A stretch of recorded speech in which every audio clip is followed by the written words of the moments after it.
Hey Duke legend Krzyzewski comments on Charles Bidi. And now, even he couldn't believe how things are going.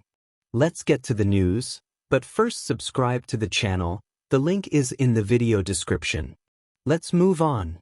The debate surrounding the return of players with professional experience to college basketball has gained a new dimension in recent weeks, and the name Charles Bidi has come to symbolize a turning point within the NCAA. The center, who had a remarkable stint at Alabama before trying the NBA and building a professional career in the G League, returned to college courts and reignited a discussion that has long bothered coaches, managers, and traditional programs in the country. This is not just an isolated case, but a clear sign that the current system is undergoing a profound, and still poorly resolved, transition. The repercussions of Bidi's return went beyond the limits of Alabama and quickly spread throughout the college basketball scene.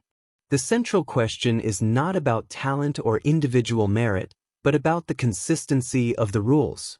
In an environment where international athletes can compete after years of professional experience outside the United States, the return of American players who have gone through the draft, the G League, or other professional structures exposes a thin line and, for many, an unfair one in the application of eligibility criteria.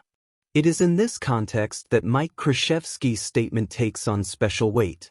Even retired, the historic former Duke basketball coach remains one of the most respected voices in the sport. Commenting on the case in an interview with Westwood One Sports, Krzyzewski adopted a measured tone, defending Alabama's coach, Nate Oates, and making it clear that the problem lies not in the individual decisions of the coaches, but in the absence of clear and uniform guidelines from the NCAA.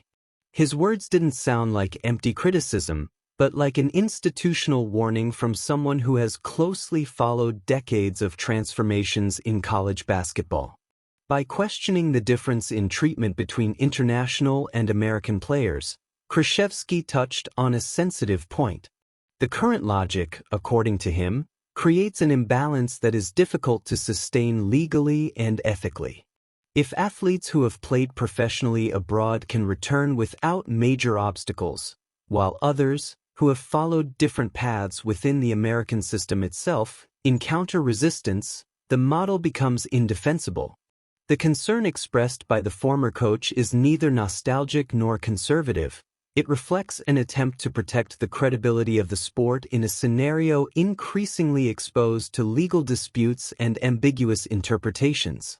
For Duke basketball, which is experiencing a new phase under the leadership of Jon Scheyer, this debate arises as a natural part of a constantly evolving environment.